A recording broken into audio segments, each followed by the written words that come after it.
Hi everyone. For those who don't know me, my name is Darren Carnall and I paint collectible figures and statues for a living.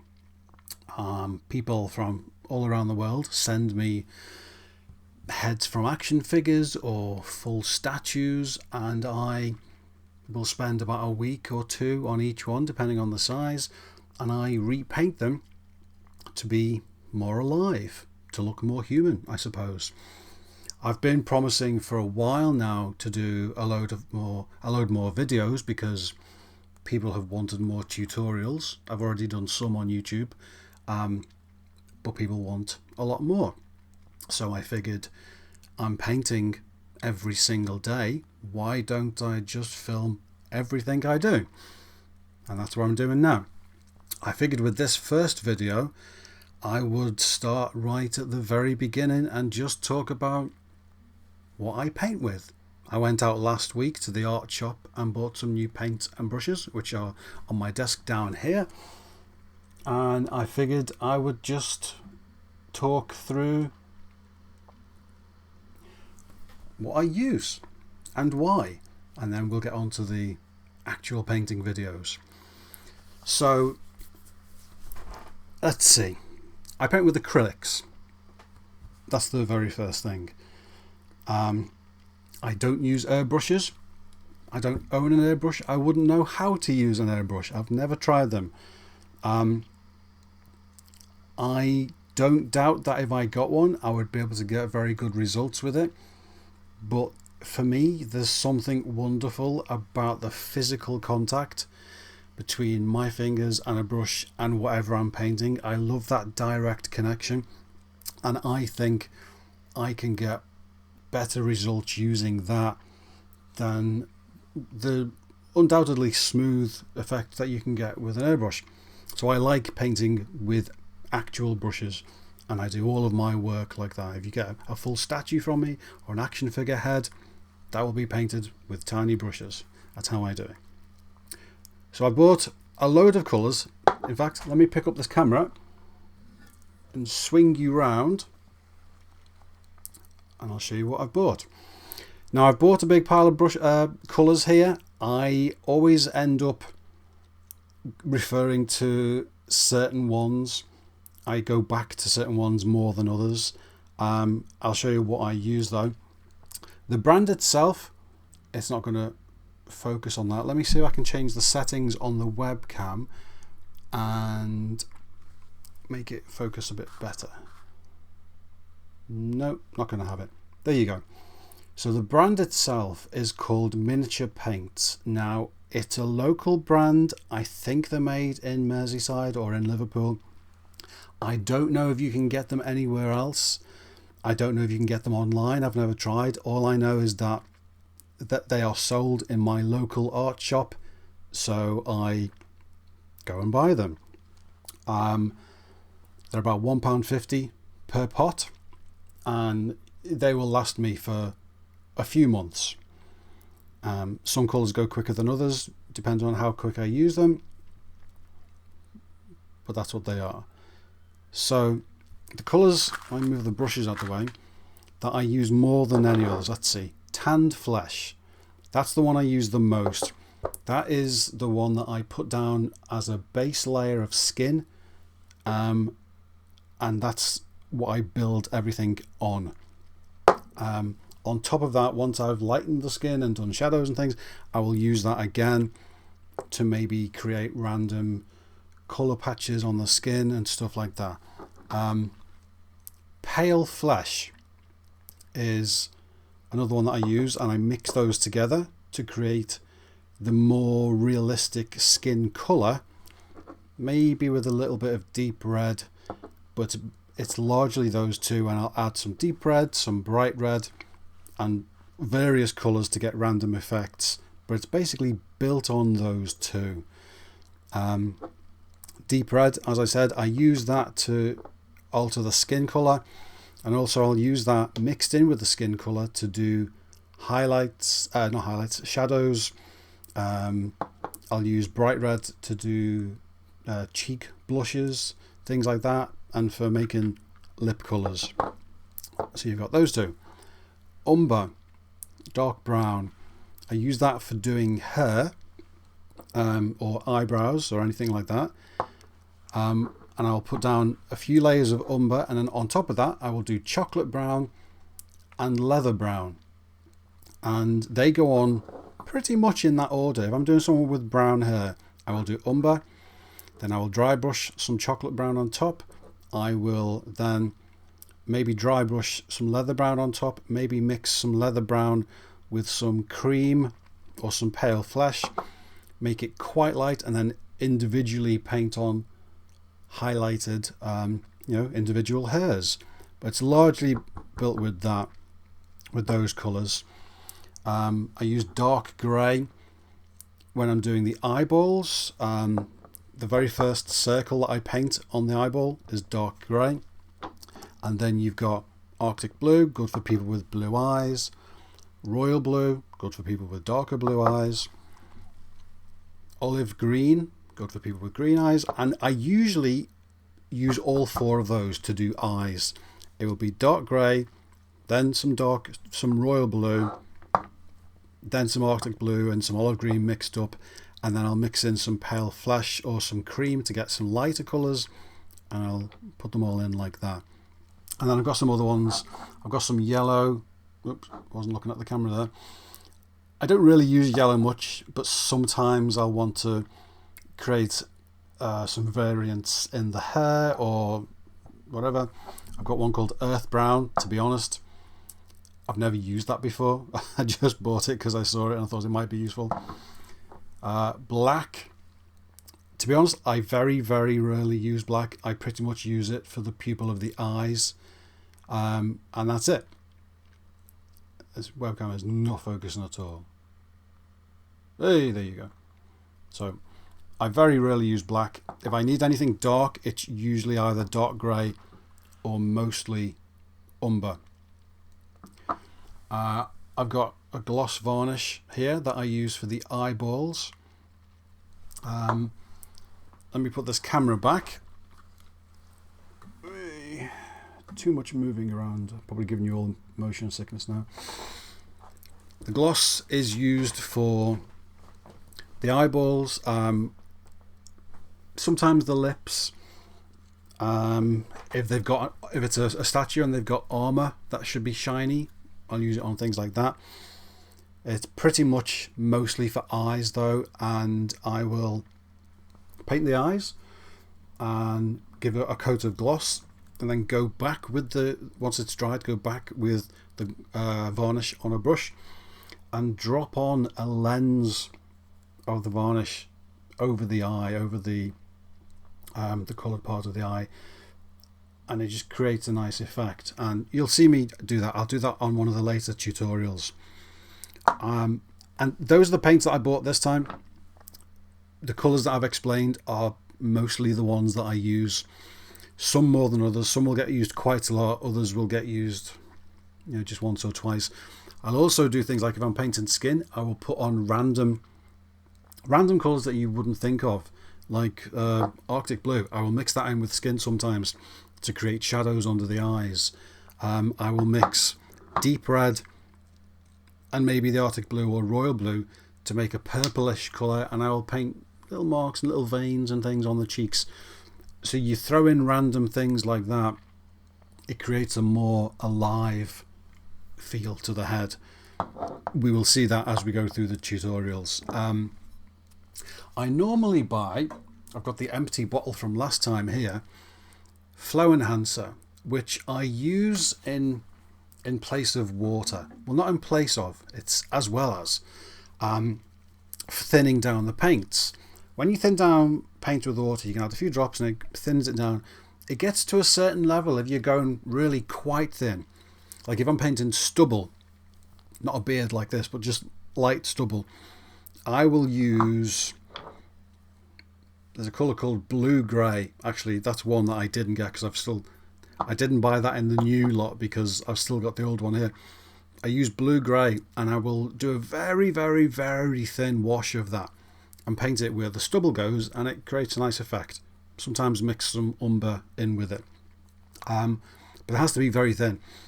And if you're using just water, it gets to the stage where almost the paint breaks down within the water. It's not an even mix and it evaporates very quickly. It dries on you very quickly. So I use the flow enhancer to, it thins the paint down, but it keeps it feeling like paint. It flows better, that's why they call it that. But this time they didn't have any in the shop, they'd run out. So I got this stuff, which is called Acrylic Thinner. I've never used it before. It might be pants. I don't know if it's going to be any good. It seems to do the same thing. It says it makes it last longer, it stops it from drying out. I will see how that goes. If it's rubbish, I'll get rid of it. I'll just buy another bottle of the flow enhancer. But I've got that this time. We'll see how that goes. Now the brushes. I'm trying to get these bottles out the way. It will make a noise. Okay, there you go. When I buy brushes, I don't have set brands that I go for. Same with the paints. I've used all kinds of paint. I've used acrylic paints in tubes like that, or giant tubes like that. I basically get wherever I can, and I will always get the same end result. There are no brands that I prefer. I use these ones because I found that they seem to be, and it might have been psychological, a little bit smoother than those ones. I have painted entire heads using just tubes though. You can do it. Also, it's easier to have a load of these open with the lids open, and I can just dip my brushes forward and back into the different colours, and it's a faster way of working. And when people see me do that, they'll be like, oh, don't dip the brush in the different colour with paint on the brush. I know I'm not supposed to do that, but I do, and it works quickly, and I'll just throw them away if they get full of paint. So that's how I do that. So the brushes, I basically go into the shop and they have hundreds of brushes, and I probably should have certain brands and certain numbers that I go for. It might make it quicker, but I just walk in and pick what I think might be useful. I'll have that one, and that might be good, and I'll just buy a few. And that's what I've done this time. So I bought 4 brushes. Brushes are the same as paints. I've got a load here, and I will sometimes go forward and back between some of these, but I usually settle on 2 or 3 or 4 to do everything. So the first one, and I'll have to put my hand behind this to make it focus, is that. I'll turn it around for you. And even though it's quite a small brush, it's, in terms of a head that's that big, it's quite big. So I use that for painting large areas of colour. So if I'm painting layers of skin, or dark brown for hair, or grey if it was me, I use that. I will sometimes use it for doing different things, like if I'm doing a wash on hair, if I've painted the hair colours and I just want to do some darker colour to kind of seep into the lines, into the sculpted lines, I might use that as well. I've got one that's just a little bit smaller than that. Still got the price tag on it. That hasn't. The only difference with that is it hasn't got as sharp a point, and I will just use that for if I want to do something a bit messy. It might be dry brushing something on, or just dabbing bits on, and I want to kind of dab it on and off with my fingers. I'll just use something like that. It's got a wider head, and I'll use that for that. And I've got 2 that I bought for the eyeballs, and one of them, the cover has come off already. Don't know where that's gone. Come on, focus. There you go. So 2 tiny thin ones for the eyeballs, and again, I don't have a set size that I use or anything like that. I just think that's short and pointy, it might do, and I always get the same results with them, and it always works. So those are the brushes, and that's pretty much it for what I use. I've got my palette. And people who like clean palettes will hate this. That's my palette. That's what I use. I do clean it from time to time. I mean, when I put paint on top of that, it's dried, it's not going anywhere, it doesn't mix. But when I get annoyed with it, or when it fills up so much with paint that I can't really use it, I peel the paint off. And once it's got so to a certain thickness, you can just peel it off like rubber. It's amazing. It's so therapeutic. You grab hold of the paint, chip away at the edges, and you just go, and you get this big chunk of paint. It's the best thing ever. And then you end up with a brand new white palette underneath. But that's what I use, and it pretty much looks like that most of the time. And that's it. The heads go on sticks like that. Most heads that have necks sculpted onto them will fit onto these dowels. I can't remember what the size is. I went into the DIY shop, the hardware store, and I picked a size that fit, and it's what I do with everything. Some heads that don't have necks, that have different size holes, I will find something else that works. I may have like a thin length of dowel like this. Something that size might fit in a head that's got different thing. That's actually got a wax sculpt of Captain Kirk on at the moment. Admiral Kirk, sorry. Is just not focusing on anything. There you go. But dowel like that. Hello, focus on me. It's not focusing on me. Let me click on the autofocus. There you go. So some heads I might use the thin dowel. Most heads I will use that. If it's anything different, I will make something work. The reason why they go on a stick is partly because then I have a holder, which is basically a block of sponge with holes cut into it, and camera's gone wonky. There you go. When I'm painting and I'm done with a layer and I'm going to go onto a different head, I put it in the block of foam, pick up the next head, and I can work on several things at the same time. Also, it means that I'm not holding the head while I'm painting, and I have done that, and it's fine most of the time. But our skin does have oils on it, and if you're working on something for a long time, that can have an effect, or it might have an effect. So if you're holding a stick instead, then the head is going to be perfect and you're not going to cause any problems with it. And that's pretty much it. Brushes, paint thinner, flow enhancer, and a palette. So that's that. So what I'm going to do after this is I've got about 10 different things that I'm going to be working on from now. Statues, heads, all kinds of things. And I will be working on them simultaneously, and I will be filming everything. And the intention is that I will have some videos that go on Facebook, some videos that go on YouTube. Some of those may be mixed together. And I will have some videos that will go on Patreon exclusively for the people that support me on there. And it will be a mix of different things.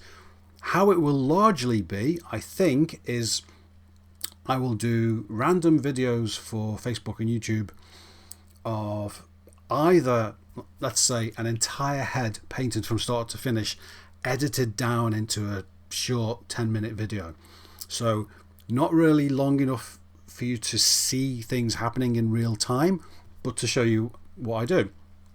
There will also be some, let's say, random filmings of me working. I might say, okay, for the next hour, I'm just going to film while I work and put that up online. Almost like a live webcast, but not live. I might do some of those, but I'll do that when I get the new computer. That's on its way. So I'm going to do some of those. I think for Patreon, they are going to get the full start to finish tutorials.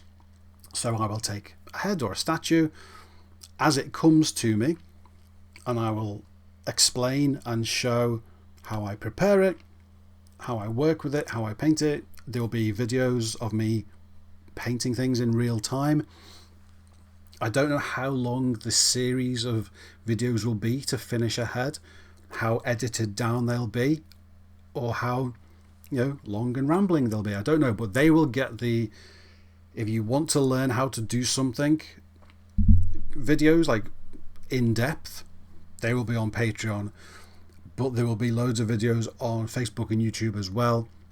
On those as well, they may be, I may do kind of short videos of, let's say I will segment it, so I'll do a video of here's how I paint eyeballs, or here's how I paint skin tone, and I'll segment them and break them down. So between all of that, you'll see how I work, and hopefully you'll learn some stuff that's useful, and if not, you can just shout things at me in the comments. I don't mind. So that's that for now.